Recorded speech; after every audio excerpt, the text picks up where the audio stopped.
It is great to be back with you. This is Gabe Kolstad and Nancy Castile. Today we are with you at Westside Community Church with the Midweek Motivation episode of our podcast. And we're following up from a message this weekend on Top Gun Maverick, this Summer at the Movies series we're in. If you missed it, go back and listen. But we're kind of talking about how as people, we get like in this place of being a little frozen in life, knowing what is our mission? How do we connect with our calling? How do we make sure our life is on purpose? You know, why are we here? And so I asked Nancy if she'd help us this week to kind of talk through some of the issues related to that and want to just jump right in. So Nancy, help us out. Hi, everyone. Nice to be back. Hi, Gabe. Hi. By the way, Nancy's birthday was yesterday, so happy birthday, Nancy. So, you know, it was it was fun to think about what is your mission through thinking about Top Gun, which is an outstanding movie, by the way. Yeah. So you should go see it. But go see it in IMAX or ScreenX, just saying. And I don't work for either one of those. You know, I've been thinking a lot about what you said because it is really on point right now. Mm-hmm. You know, I work with teenagers and young adults. I also work with older adults. I work with people who are, you know, anxious and having problems getting their proverbial rubber to hit the road. Yeah. And also people that want change. And boy, is there enough of that around right now. You know, you think about post-COVID, and that's happening everywhere. And you know, I was really thinking about purpose. And so just so you know, Gabe, I really thought that we should have come today dressed in togas. Oh. Because I'm going to have our third party here today is the Roman philosopher Seneca. Okay. Who's going to help to have us think about this. And we should have come in togas. Because there's a couple quotes of Seneca's that I use oftentimes when I'm working with people, you know, and I think about purpose. You know, what is purpose, first of all? Purpose is, you know, it's kind of your central motivating aim. You know, is it work? Is it family? Is it friends? Is it computer games? Ooh, I mean, or, you know, it just, what is your purpose? And obviously, we know some things about purpose that can bring us more joy and maybe diminish joy too. Mm-hmm. If maybe the purpose is more self-focused. But we'll talk about that in a second. But I wanted to, so my first quote from our guest, Seneca, is one of my absolute favorites, which I'm not going to use the old Roman language that he used. I'm going to update it slightly, which is when a man doesn't know what harbor he's aiming for, no wind is the right wind. And if you really think about that, that is so appropriate. And how many people right now are kind of aimless. They're not going towards a port. They're not going towards a harbor. They're like, I don't know. Like, it's funny because when we're little and you go, what do you want to be when you grow up? It is like, you know, how many different things. Yeah. There's like this world of possibilities, and kids will be like, oh, I want to be a fireman, and I want to be this, and I want to be that. And, you know, they're really excited. And there's oftentimes very little fear. Obviously, there's situations where if there's abuse or something like that could obviously diminish. I'm looking more in the general sense that kids just have this wonder about, you know, and everything's possible. Yeah. And as we get older, life starts happening.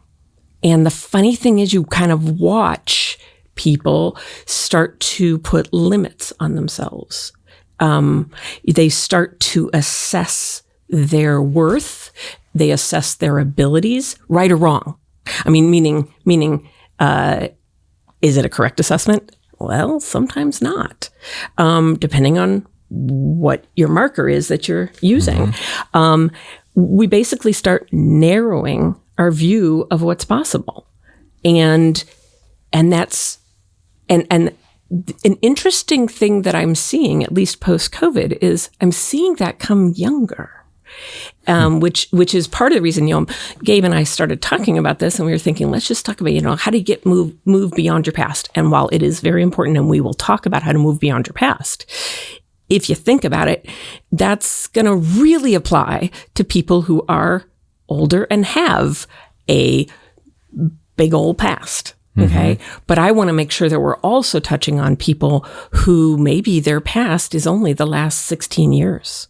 Maybe mm-hmm. it's only the last 18 years because they're younger. But you think about it, and you think about then the amount of time their isolation in COVID and their development during that time is a massive portion of their entire life. So it really, I think, has taken it's taken a chunk out of that. Everything's possible. And especially right now, given the events that we're seeing in our society and some of the scary events that are happening in our society right now, it definitely is having people live more fearful, and you then start seeing again kind of that limiting of our scope, limiting of what we see as possible. That's really interesting, because I've grown up with this mentality of optimism and faith, and it's interesting to even feel that as my own self. Like, I'm 48 years old, and I recognize the last couple of years, 2.5 years, has been kind of a hard hit for all of us, myself included. So you do start to take that into consideration and go, well, in light of, the limitations of the past couple of years, what should we be aiming for? But it's good to just kind of start thinking about, well, let's not be bound by that. Right. Well, and it's funny because we'll go with Seneca quote number 2. Okay. Man is affected not by events, but by the view he takes of them. So, that's sort of like that attitude thing that teachers read you, like it's about your attitude or whatever. But it really is, if you think about it, let's use that as a hallmark. That how we choose to go from whatever we hear on the news, how we choose to walk into the next day, into our next interaction with people is so valuable. Like, it's like, there's like, I think like, our Seneca quote number 3, which is going to feed right in, would be, wherever there's a human being, there's an opportunity for kindness. So when we start living in fear, we live in a retracted, like we retract inward, and we stop being the social animal that we are. We need people. We start approaching people either with caution or with need. Like, I need. And instead of finding purpose, finding value in maybe helping others or seeing what do they need, there's an opportunity for kindness. Every place there's a human being, which goes Seneca. Yeah.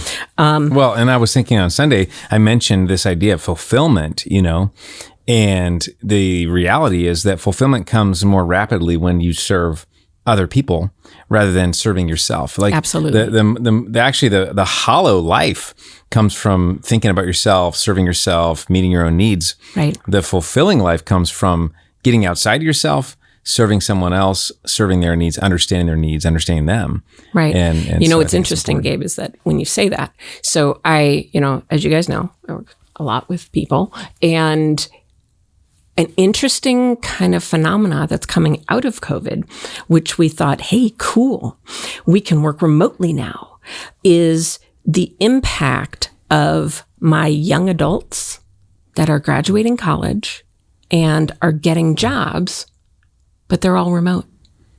So the funny thing is, they're leaving this environment of college where they've lived with people, they've been growing up, they've been having fun but working hard, and or they don't have to go to college. But this example is a college-based one, getting a job. I'm thinking of a couple people in general.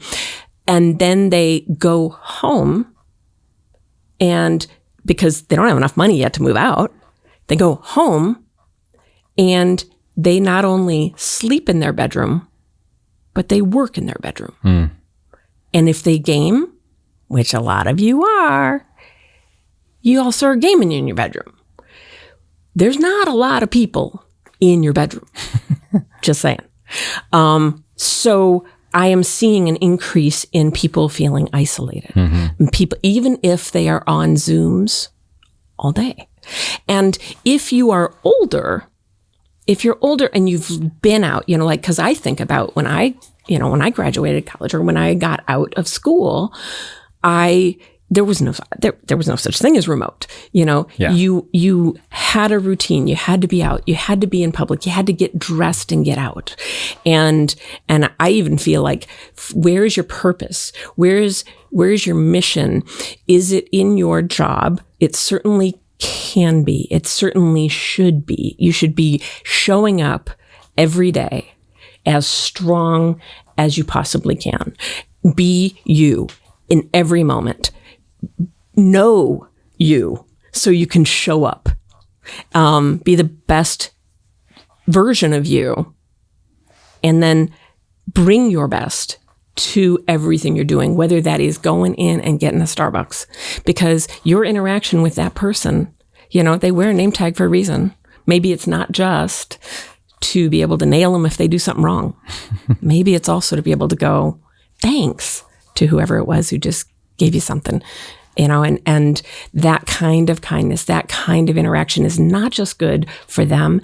It's not just good for you, but it also brings out that social side, even if you have to go back to your house or your room in your parents' house or whatever it is and get on a Zoom. So that was just a thought I had as you were talking about that. Thinking about your past. So, I mean, things happen to people and you don't even, and I'm going to sort of, I guess, correct myself or pull back a little bit on, even if you are 16 years old or 18 years old, there are things that happen that have shaped and started to shape your view of yourself and your abilities or your weaknesses and things like that. And that starts to make you shrink the possibility of mission. And what I want to do is broaden it today and have it be something where we think, you know what? Your past isn't your path. That's good. Oh, repeat that. Your past is not your path. Your path. That's so good. Your past, and anybody who listened to the last podcast I did with you guys, your past is in the rearview mirror. And let's hope you're not spending all your time looking in the rearview mirror, because you're not going to get anywhere. Yeah. You're not going to be driving forward if you're only looking in that rearview mirror. Your past is not your path. Your path is your future. Your past informs your future, because every day you live makes you you. We think about, it's funny because I'm going to give you a Seneca quote number, I don't know, whatever now. And that is, a gem cannot be polished without friction, nor a man perfected without trials. We learn so much about ourselves. We grow when we get uncomfortable. That's when we do our best growth. And so when you're uncomfortable, and like I've said to you, I know I've said this to you before, we live in a society that craves comfort. We don't want to be uncomfortable. God help me, I have to walk somewhere? What? I'm going to get Uber Eats to bring it to me, God forbid. So we need to recognize that all those trials, your past informs your path. Your past helps to etch out your perspective. And your perspective, every day you live, you bring new bits of knowledge to what you can share with the world. And, it's funny because I will work with people sometimes that are really shy or really introverted, and we'll be talking about things that are amazing about them. And I'm like, I am so glad that this is our secret. Of course, I'm not really. Yeah. But it's so true. There are so many people that have such amazing abilities and such amazing talent, but nobody knows about it. And if there's anything that you can take away today, it would be that we don't live in isolation. We are not meant to live in isolation, but we have been a very isolated world for a while. And we now have avenues to stay that way. But there's a real danger in doing that. And we can sit in unproductive places. One nice thing about getting out and being with people and interacting with people, doing for people, which is finding purpose and finding value in our daily actions, is that we get feedback. It's like a bonus. We get feedback on ourselves. And what a blessing that is. We see ourselves through others' eyes. Mm-hmm. But you have to have some thick skin sometimes to be able to receive that feedback. What do you mean? Well, I mean, if somebody gives you feedback about something you did that wasn't how they wanted it or how they thought you should have done it, if they share that, very transparently, sometimes not with a lot of tact, you can feel very struck down, and you can retreat back into your little box of, I'm not going to take any risks. Absolutely. Well, it's funny because would I like to tell you that we can eliminate jerks? No, we're not going to be eliminating jerks. We're not going to eliminate bosses that maybe were really good at what they did. Their task that they did, and so they got promoted to be bosses, but aren't so good at managing people. We're not going to be able to eliminate those people. Sometimes you're going to be in situations where, you may not want to take to heart. Maybe the delivery of some information. It's sort of like you want to take from that which is useful. What could you learn about every day? What could you learn about an interaction about yourself? What could you learn about your past? Seek to understand what you can know about it, and then move. Whether that's move to get another job, there's certainly plenty of them out there right now. Or is that move your mind? Is that move your body? Is that get yourself working? Get yourself doing, mission and purpose every day. If you are, say, because a lot of times, especially in a church environment, we think mission and we think our purpose, and it needs to be something that is that we're doing in addition to our job. But That's good. Think about our society. We are a group of people that live together. We don't, not intimately, but we all live in areas, and there's a rhythm to how that our society flows, and there's needs everywhere. So could your purpose be that I'm going to be the best accountant I can be? I'm going to help make money matters not so anxiety provoking to my clients. Could it be that I'm going to feed people if I'm at a rescue mission, or if I'm volunteering, or if I'm working in a school cafeteria, or if I am a world-renowned chef, but my purpose is to bring the best me I can so that I serve others. In whatever way that is. I think that's right on the money, because Jesus himself said, as you are going, make disciples.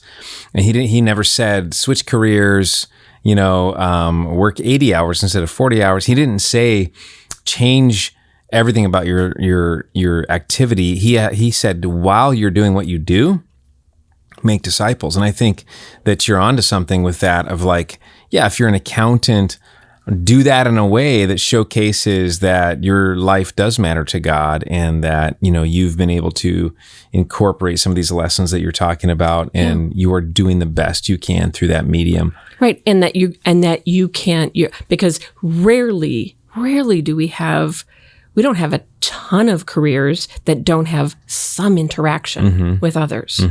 There's some are more, some like yours are constant interaction. But even an artist, bring beauty into this world, whatever that means, through your pen, through your paintbrush, through whatever, create, I think about your son and how gifted he is at creating medium, to get information out there or whatever, and create the best thing you can provide, because, that wedding that you videoed, whoa, that is the memory of a lifetime for those people. And that is God's work.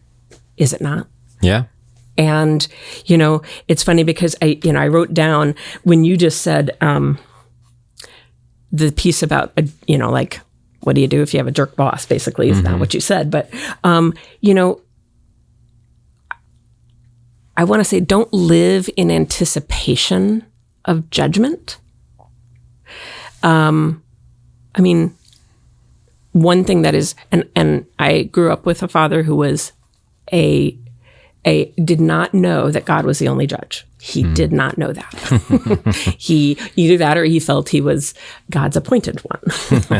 And so, I'm a perfectionist for a reason. And so I didn't know that God is really the only judge. So if people are being judgmental, if people are not delivering information, necessary or unnecessary information, in a socially appropriate manner, shame on them. Yeah. Shame on them. In a productive manner, shame on them. Take from it what you can and leave the rest behind. Don't let it come home in your mind. It's funny because the minute you leave that person, and this could be whether it was my father, or if you were raised by my father too, or if it's a boss that's a jerk, or if it's the guy who cut you off on the road coming home from a great day. Don't bring that negativity into your being, because it's just going to perpetuate. It's fun. I will often say to people who are struggling, who's the one person that hears everything you say? And the answer is you. You're the one person who hears everything you say, who hears everything you think.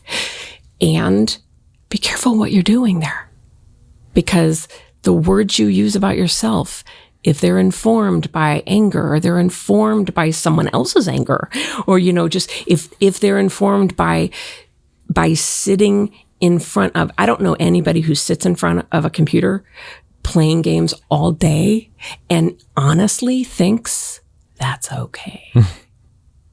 I don't really, because I work with kids. Yeah. They don't really, but they're so into it. Yeah. When they step back, they know they've got things to do. They know, so just know that it's not a healthy place to live.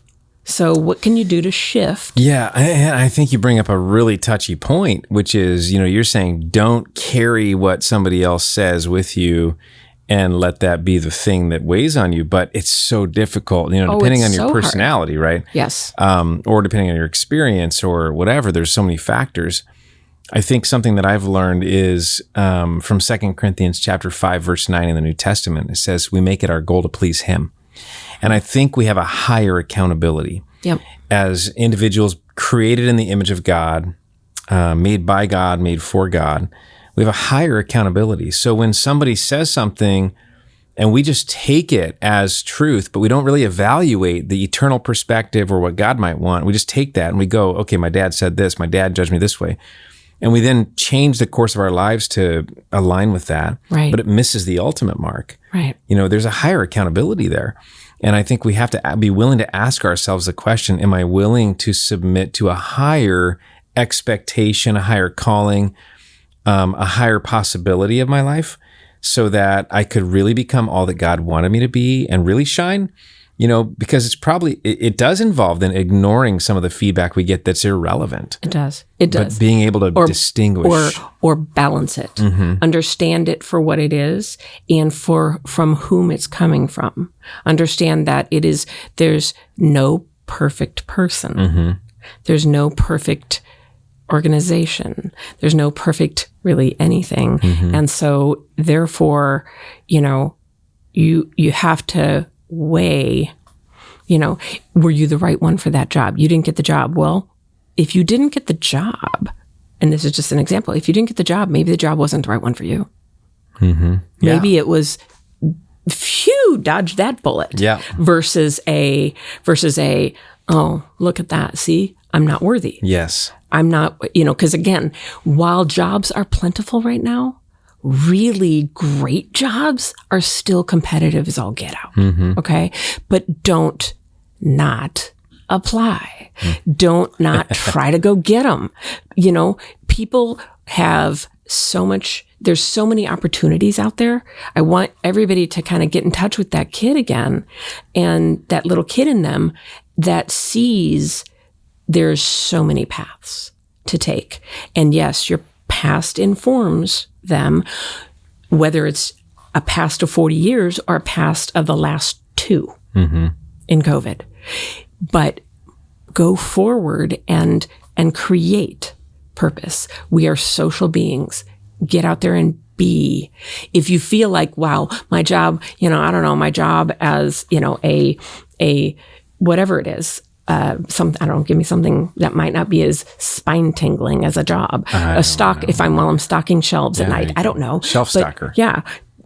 If you don't feel like me doing the best at my job in this is enough of a purpose, then go out and volunteer someplace. Yeah. Go out and what is important to you. Go out and be an assistant coach somewhere. Go out and become, go to the Boys and Girls Club, and volunteer. Yeah. Go to your neighborhood church and see what they need. There's all sorts of ways that will not just give others what they need, but it will in turn bring purpose to your life because of the good you're doing and the feedback you get from it. Yeah, that's great. Cool. Thanks, Nancy, for sharing your insights with us. The reality is a lot of us deal with kind of these thoughts from the before, what's happened to us before, whether it's, like you say, 2 years, 16 years, 18 years, 40 years, 50 years, doesn't matter. The point is that God has something great for each one of us, and he wants us to step into it. And so we hope you'll take a next step. Thanks for being with us for Midweek Motivation. Go be a maverick. Yeah, go be a maverick, Top Gun Maverick. Go see the movie if you haven't already. I want to ask you for 2 things. One is, would you subscribe to this podcast and share it with some friends? We'd love that. And secondly, would you pop by a Westside Community Church service, whether you're in town in the Portland, Oregon area, you can stop by our campus, or right online at westsidecommunitychurch.com. You could join us as we gather and talk about stuff that's relevant to our lives every single week. So we hope you'll do that. We thank you for being with us, and we hope you have a great week.